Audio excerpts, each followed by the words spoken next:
Hello and welcome to the program On the Move in Doordarshan. I'm Partho Chakravarti. In this edition of the program, I have a guest who has brought enormous amount of scholarship into his studies. I have with me Professor Bibek Debroy. He is the member of Niti Aayog, the think tank of the Government of India. So welcome to this program, sir. It's excellent having you here, sir. So what brings you to Shillong, sir? Well, I've specifically come here because there is a summit Northeastern on connectivity. This is the second of its kind. The first one was held in Guwahati. This is the second one organized by FICCI. That's specifically the reason I've come here. Sir, connectivity seems to be a very important thing as far as Northeast is concerned. How do you see, sir, this one making a major impact in terms of the economy, sir? Not so much the summit. You are absolutely right that connectivity has been a big issue for the Northeast, and there are several reasons for that. If one goes back in history, the fact of the matter is that before 47 and even more before 1935, this part of the country used to be economically integrated with many places that are today neighboring countries, and therefore prosperity and development in this particular region hinges critically on that economic integration, which brings one to the question of connectivity, which for the most part is interpreted as transport connectivity. It's not the only form of connectivity, but transport connectivity is the most obvious one. And there one is talking about primarily roads, railways, inland waterways, and of course airports. These are the four most important ones. Some of these involve agreements with neighboring countries, such as Bangladesh, though that's not the only one. But some of those also concern the fact that within India, within the region, connectivity, physical connectivity, transport connectivity has not been as good as has been desired. That connectivity has now begun to improve. Some of that improvement started with the National Highway Development Program, which led to a sharp improvement in roads. But some of it is of more recent vintage and is largely due to the fact that the Prime Minister has taken an active interest in this particular region, which is why you have seen several initiatives on railways, you have seen several initiatives on airports, you have seen some initiatives on inland waterways, and of course you've seen agreements with Bangladesh. I think the reason this kind of summit is important is because post-mortems about what went wrong, they are irrelevant. One must be forward-looking. So these summits serve the useful purpose because this is a FICCI-driven initiative. It's a business-driven initiative. Governments always say we are doing A, B, C, D. And governments always therefore tend to have a sense of complacency, and I'm using the word complacency not in a negative sense. And it is always good to have that checked by business, which is after all representative of the users of that connectivity. So these summits are useful in terms of that stock taking. Right, right. Sir, you have spoken extensively on the role of the states also and the local bodies. The center, yes, they have a particular role to play. But how do you see a proactive role from the part of the state governments of the Northeast, sir? Do you think they have been forthcoming? What is holding them in going full blast ahead, sir? Because this is something which concerns a shared dream, a shared prosperity of the Northeastern region. Well, there are several levels at which you can answer that question. The first level at which I can answer that question is not just states of the Northeast, but states throughout the country complained about the public expenditure programs typified, for example, in the centrally sponsored schemes, which led to very rigid templates that were developed and devised in New Delhi and were not necessarily reflective of the interests of the states. In terms of the institutional background, several things have changed. Firstly, there has been the recommendations of the 14th Finance Commission, which has led to a sharp increase in untied funds. The issue is not about the overall fund, because the overall fund is more or less the same. Some states have gained a little bit, some states have lost a little bit. But the 14th Finance Commission has led to untied funds up from 32% to 42%. Secondly, there are also grants directly to panchayats, which work out to almost about 450 rupees per person per year, which is not an insignificant sum of money. The second thing that has happened is that the rigidity of the centrally sponsored schemes has changed, because it is the chief ministers or subgroups of chief ministers who have themselves submitted recommendations on what the shape should be of the centrally sponsored schemes, what should be the shape of schemes on Swachh Bharat, on skill development, so on and so forth. The sum and substance of what I'm saying is, I'll come back to the Northeast in a minute. The sum and substance of what I'm saying is that the focus now has moved to the states. Earlier it was a little bit easy to blame the center. Now the focus is very much on the states, including the Northeast, because over and above that 42%, there is all kinds of assistance that is available, particularly for infrastructure development, particularly for those that are in the nature of national projects. The devolution should not end only with center state, because the devolution should happen also within the states. Going back to the Northeast has several common problems. But it's not quite the case that each Northeastern state has problems that are identical with other Northeastern states. It is very easy for the Northeastern states, the chief ministers, to collectively argue that the center should do this, center should do that. But at some level, the focus now has moved from the center to the states themselves and to the internal organs of governance within the states. We know that some of the Northeastern states don't really have that very simple tier of governance that we have in many parts of India, which is Parliament, Legislative Assembly, and then the panchayats. Because the panchayat level structure in some parts is somewhat different. In addition, one has got the autonomous councils. So the governance structure needs to be relooked. It is not for the center to decide how that relooking should be done. But I think there is a need for relooking at that. I think there is a need for relooking at the devolution of financial powers.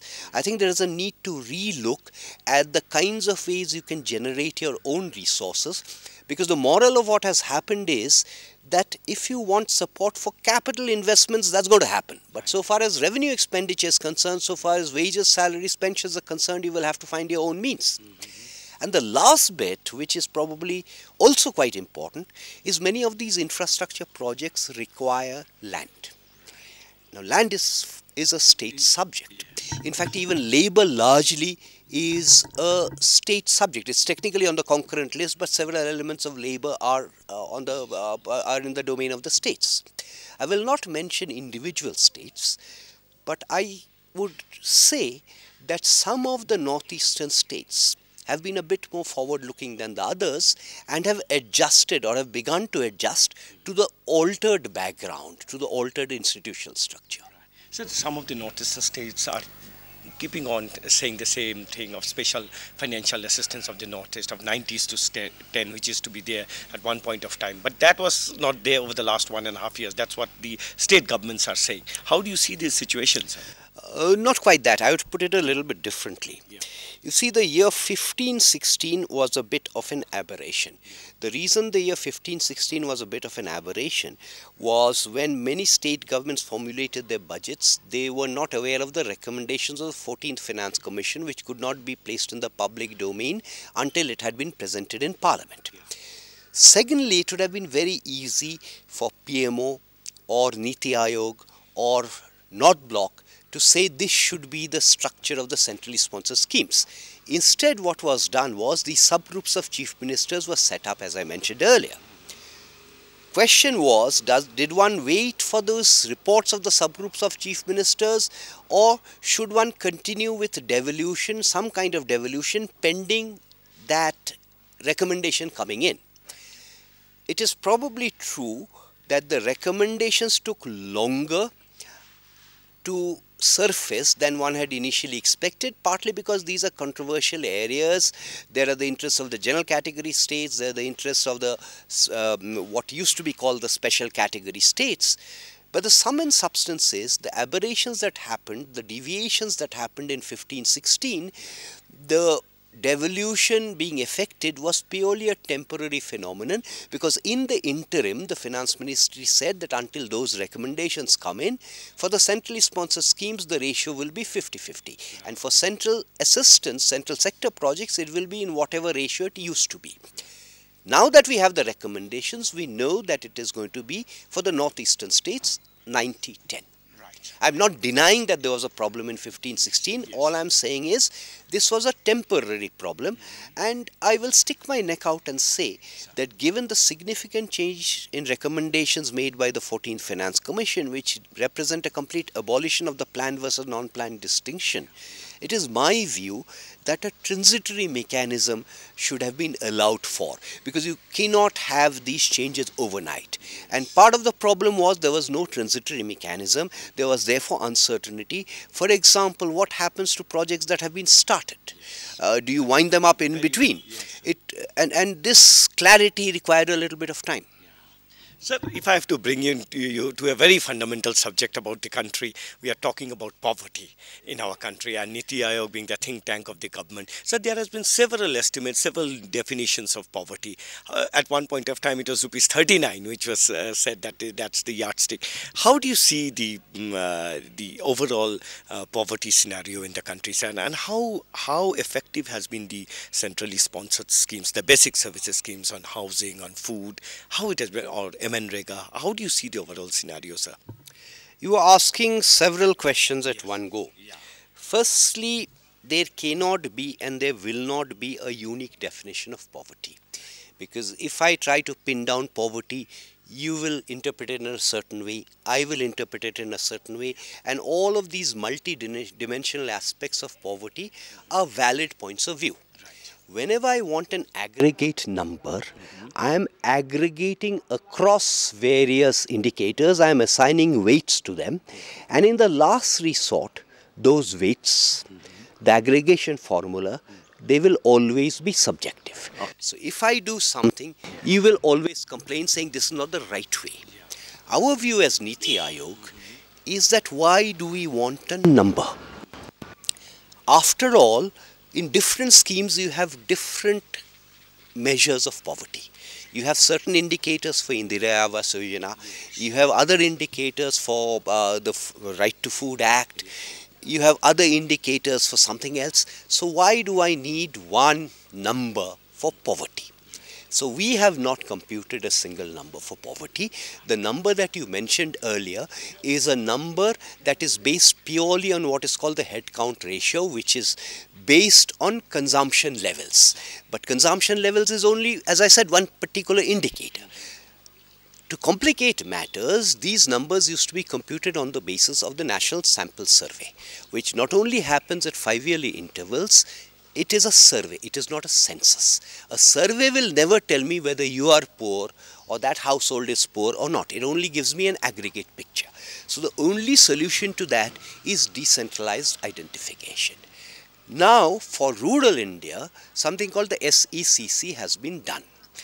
And under the SECC, for the first time we have a census on the basis of decentralized identification. So I know that these people are automatically excluded from the poor list. These people are automatically included in the poor list.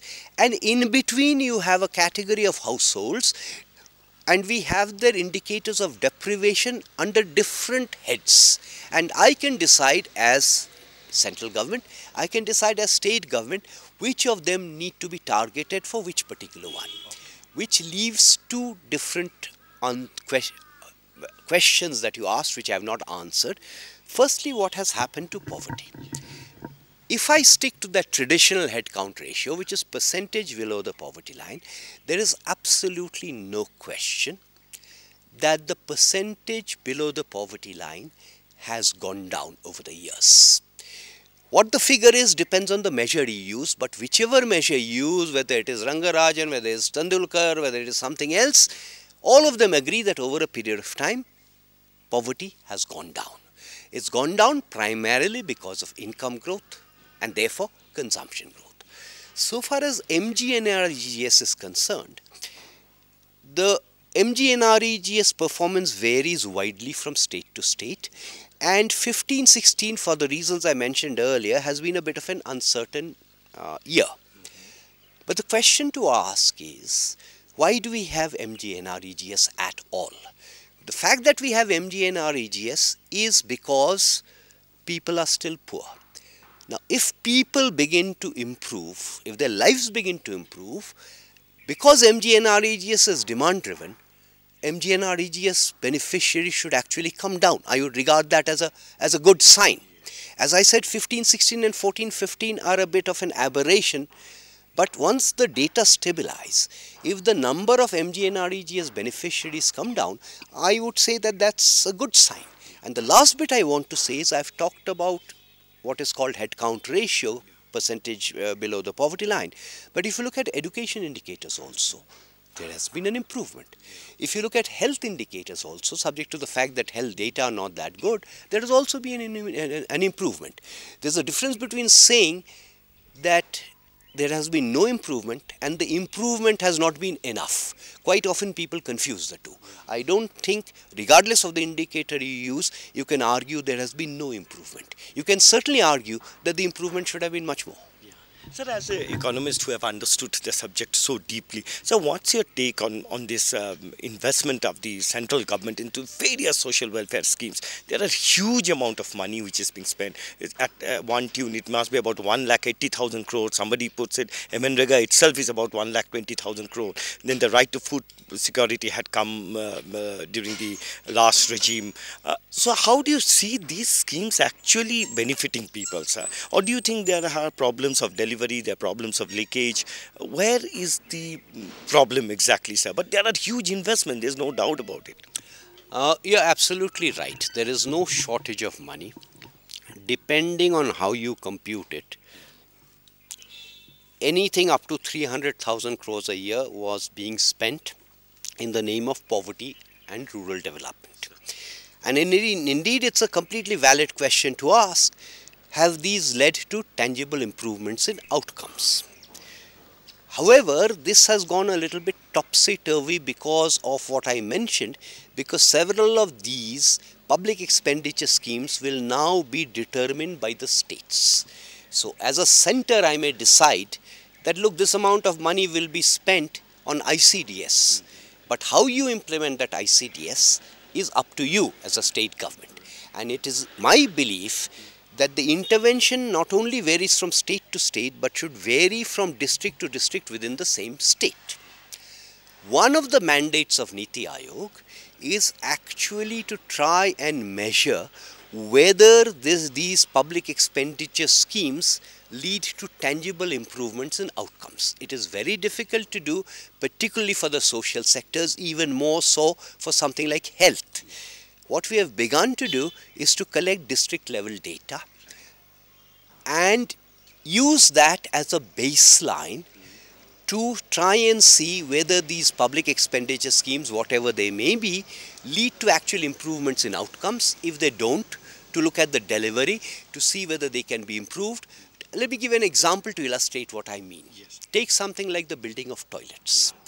Rural areas, I'm talking about community toilets as well as individual household toilets, both. I don't know how many people know the Northeast is a little bit of an exception, but if you leave out the Northeast, for the rest of India, sometimes these schemes are implemented by the PWD or the equivalent of the PWD. Sometimes they are implemented by Panchayati Raj and Rural Development or its equivalent. Whenever they are implemented by Panchayati Raj and Rural Development, the performance is far better than whenever they are implemented by PWD.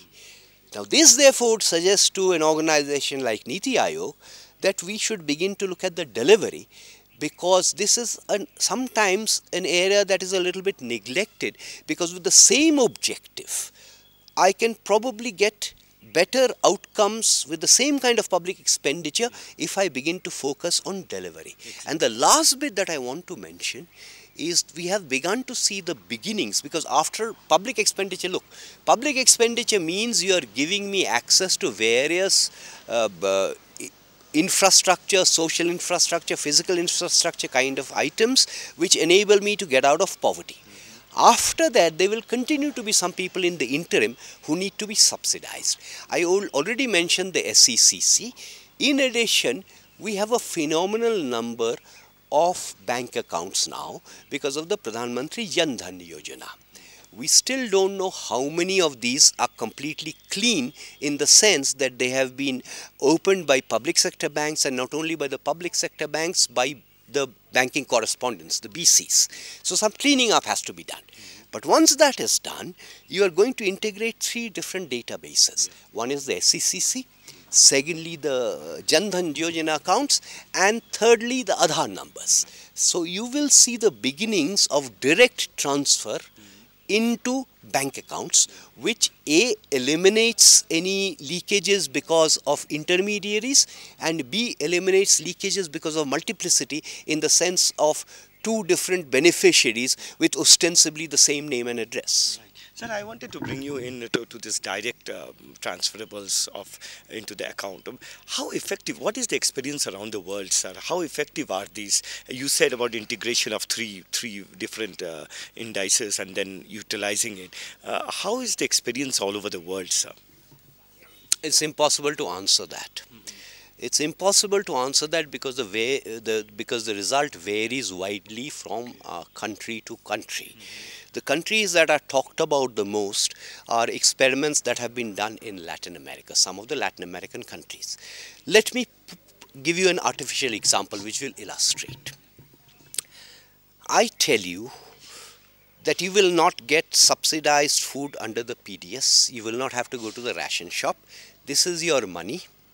It's in your bank account. You can use it now to buy food. The presumption is that a ration shop is available nearby.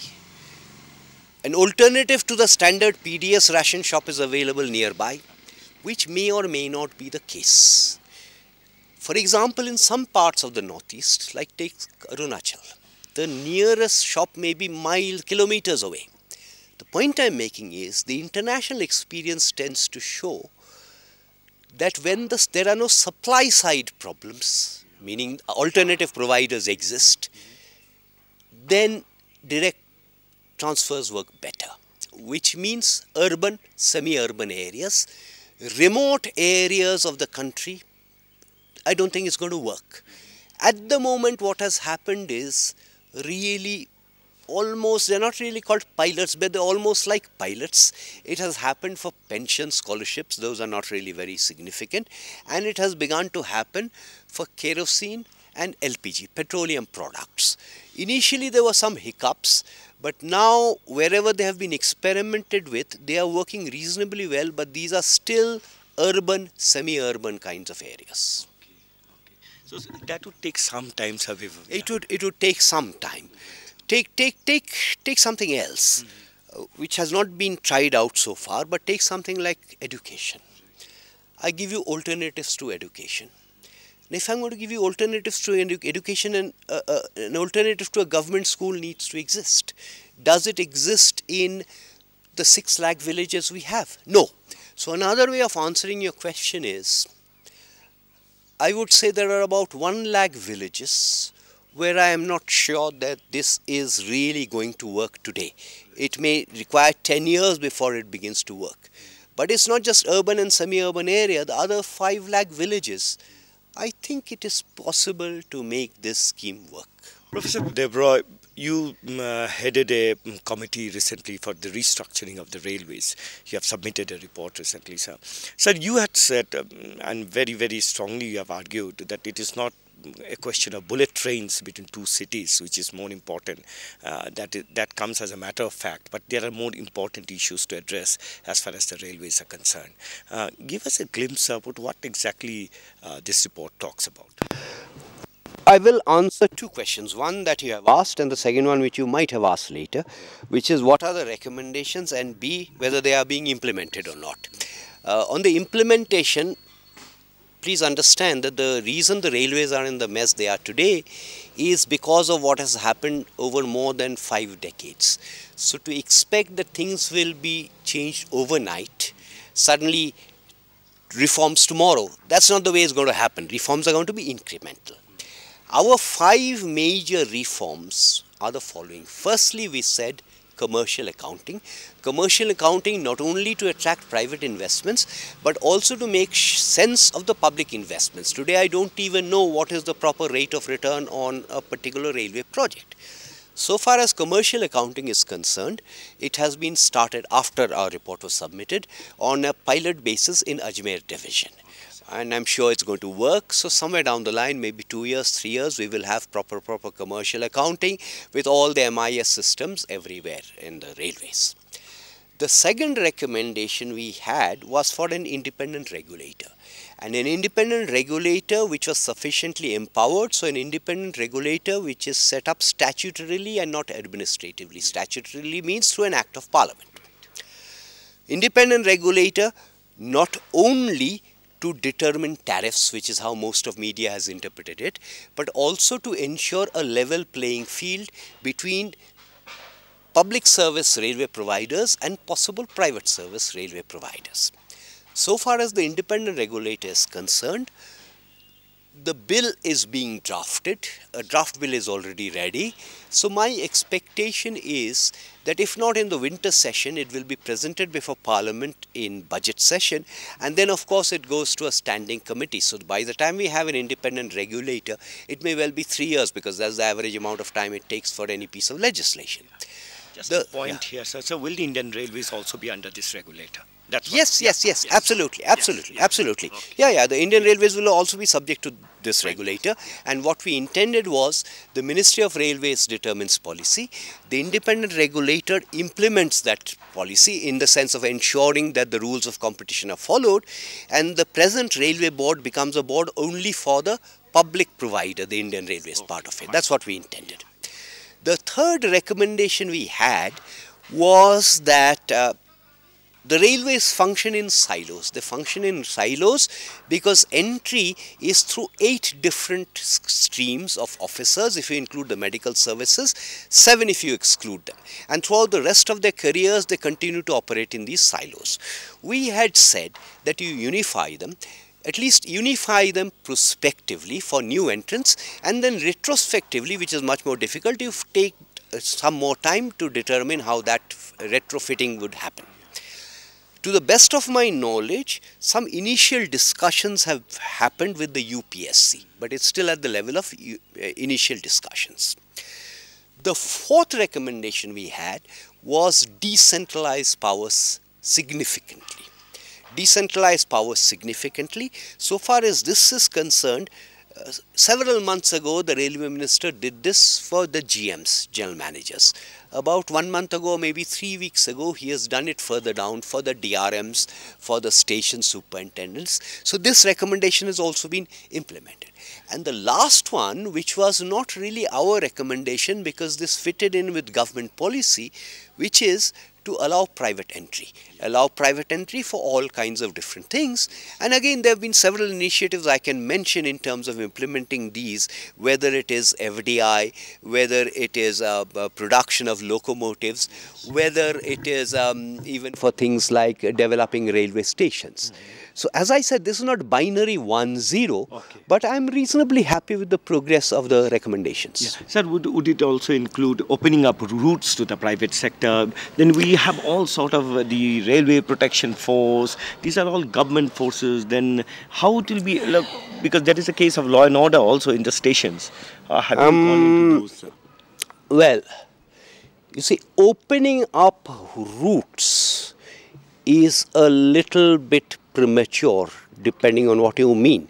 By a route, as an ordinary citizen, you mean, will the Delhi-Guwahati track become private? Exactly.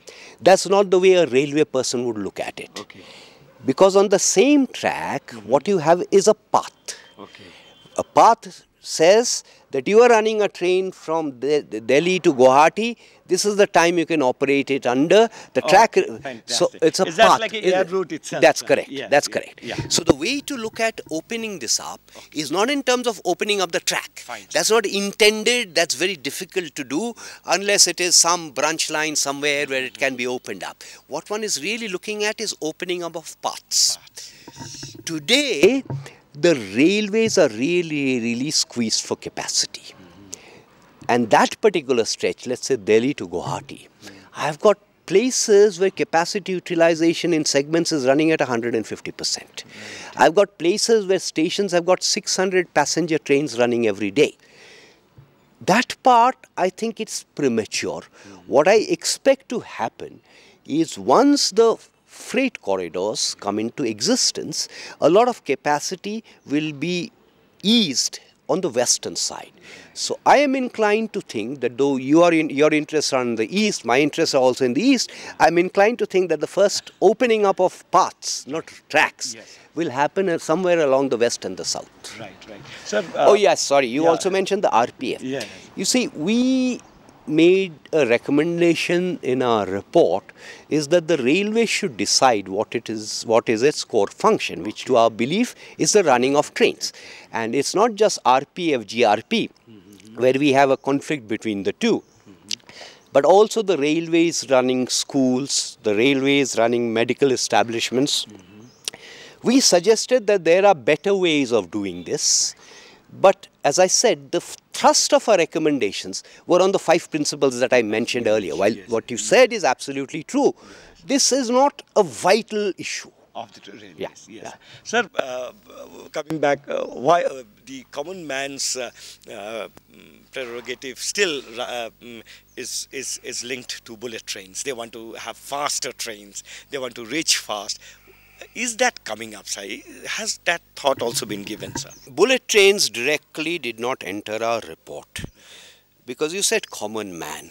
And whenever people say common man, in the context of the railways, I get somewhat angry.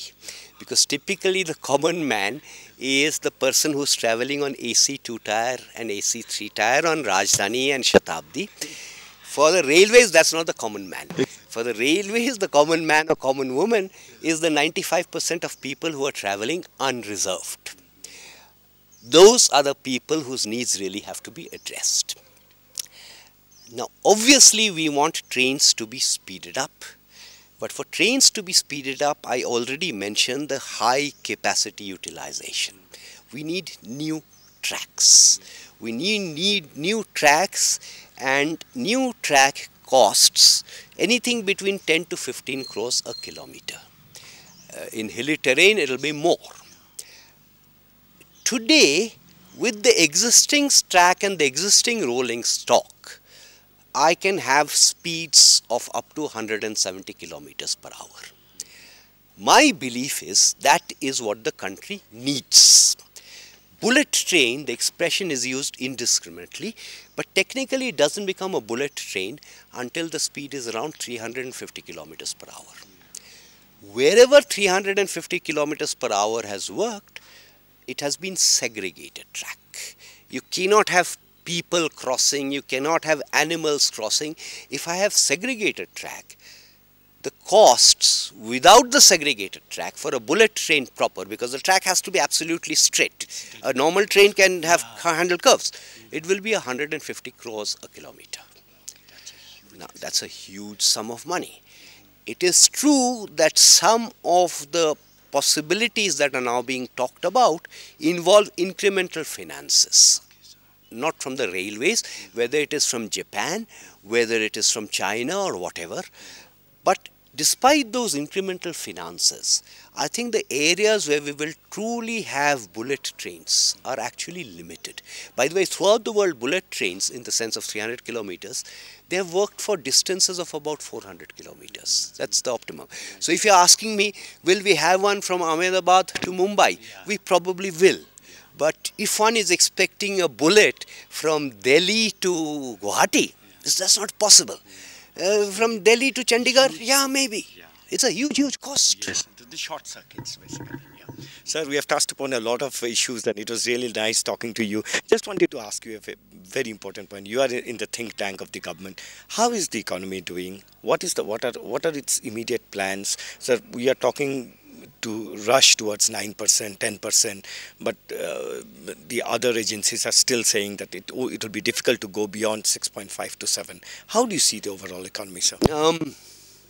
I think a lot of confusion, unnecessary confusion, has been caused by the new GDP series as compared to the old GDP series. I'm not going to get into that debate here because that will take a lot of time. All I want to point out is whether you are using the old GDP series or the new GDP series, the growth rates are better. Again, no one can deny the growth rates are better. You are absolutely right if you say that the growth rate should have been higher still. Under the new GDP series, not the old one, this particular year, no one is saying that the growth rate will be 6.5%, not even external observers. Under the new GDP series, economic survey this year had said up to 8.5%. If you look at the external observers, they are saying 7.5%. So 7.5 to 8.5% is still the range with the new GDP series this particular year. I am inclined to think that it will be around 8%. I don't think it will be 7.5, I don't think it will be 8.5, it will probably be around 8. With the new GDP series, in a couple of years, we should certainly cross 9%. I'm not very sure yet about 10%. One of the things I would like to mention is quite often when you are reacting to data, you are reacting to data that is about 3 months old. If you are within the government, you have access to a little bit more recent data. And the little bit more recent data tends to show that one, public investments have gone up, and two, private investments are also increasing. When people say private investments are not increasing, they are typically looking at credit offtake from banks. But one of the things that's happened is private investments are largely being financed by internal funds as opposed to borrowing from banks. So the growth numbers are better. I'm not saying they should not be better.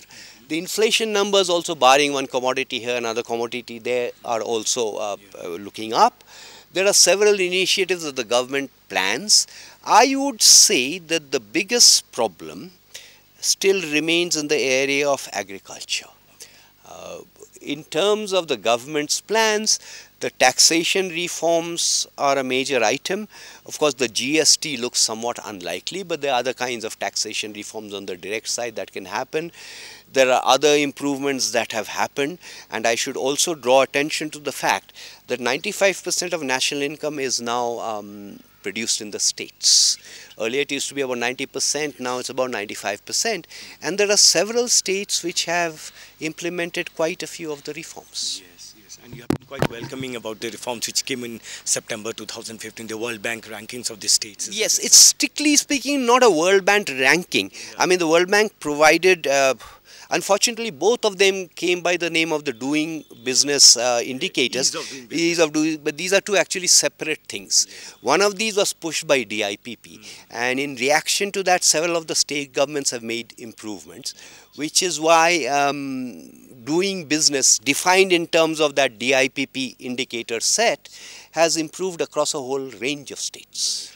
Sir, a quick response a little bit about the prices of some of the essential items which seem to cross just like beyond the reach of the common man, something like onions, something like dal and all that. Sir, do you think interventions at this stage from the agencies which are actually looking after can make a difference, or the market has absolutely taken over? Let me say that when people say prices are going up, they tend to focus on 1 or 2 or 3 or 4 items. I'm not saying those items are not important, but when you react as a citizen, you often ignore the fact that prices are also declining for a whole range of commodities. Typically, agro products are always subject to fluctuations. The reason for that is we still have not licked storage problems. Take something like onions. We still have not figured out, particularly given the kind of cooking that we do, of storing onions, let's say in paste form. Even if it is stored in paste form. Now, the reason I'm flagging this is seasonal fluctuations inevitably happen, and one needs some kind of a cushion for this. Seasonal fluctuations always happen, something for things like rice and wheat. Why are those fluctuations cushioned? They are cushioned because the government has a buffer stock which it can use for intervention. For something like dal and something like onions, we do not have buffer stocks. Dal is not something where production has happened to a large extent. One reason for that is earlier when farmers used to sow dal, they've moved away from dal because for rice and wheat there is procurement. So it led to perverse signals. So there aren't too many countries in the world from where one can source dal. The government has now taken a decision to have buffer stock interventions for dal also. So therefore for pulses, I think this kind of problem will not recur in the future. Onions is slightly different, because onions, if you look at the price that farmers were farmers were getting about 15 rupees a kilo. If you look at the prices at which NAFED was selling, after making a profit, NAFED was selling at about 30 to 35 rupees a kilo. So 30 to 35 rupees a kilo should be the right market price. So the question is, why were onions selling at 100 rupees a kilo?